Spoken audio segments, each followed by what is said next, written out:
బాలమంత్రి మీర్జాపురాన్ని కృష్ణకుమారుడు అనే రాజు పరిపాలించేవాడు.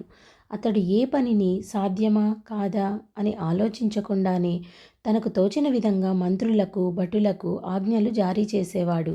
ఎవరైనా రాజాజ్ఞ అసాధ్యమని చెబితే వారు పదవి నుంచి తప్పుకోవాల్సిందేనని ఆదేశించేవాడు. అప్పటికే చాలామంది తమ పదవులు పోగొట్టుకున్నారు. ఓసారి కొత్తగా చేరిన మంత్రిని పిలిచి తనకు ఆకుపచ్చ రంగు పిల్లి కావాలని అడిగాడు. అలాంటి పిల్లిని తీసుకురావడం సాధ్యం కాదంటే ఏమవుతుందో మంత్రికి తెలుసు. అందుకని ఓ పిల్లికి ఆకుపచ్చ రంగు వేసి రాజు దగ్గరికి తెచ్చాడు. దానికి రాజు మంత్రిని మెచ్చుకున్నాడు. ఒకరోజు ఉదయమే మంత్రిగారికి రాజావారి నుంచి కబురు వచ్చింది. మామిడి పండ్లు తీసుకురావాలని రాజుగారి ఆజ్ఞ, చెప్పాడు భటుడు.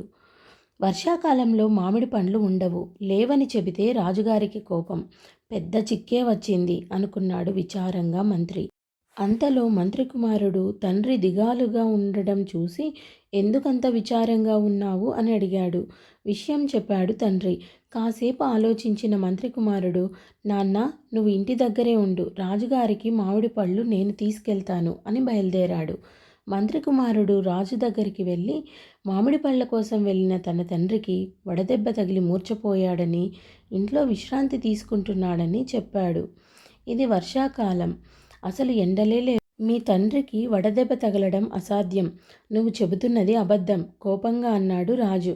అవును రాజా, మీరు చెప్పింది నిజమే. వర్షాకాలంలో ఎండలు ఉండవు, అలాగే మామిడి పండ్లు కూడా ఉండవు. అవి వేసవిలో వచ్చే పండ్లను మీరిప్పుడు కావాలంటున్నారు. వాటిని తేవడం మాత్రం అసాధ్యం కాదా? వినయంగానే అడిగాడు మంత్రి కొడుకు. ఆ జవాబు రాజుని ఆలోచింపచేసింది. శభాష్, మొదటిసారి తెలివైన సమాధానం ఇచ్చిన వాణ్ణి చూశాను అని మంత్రి కుమారుణ్ణి మెచ్చుకున్నాడు.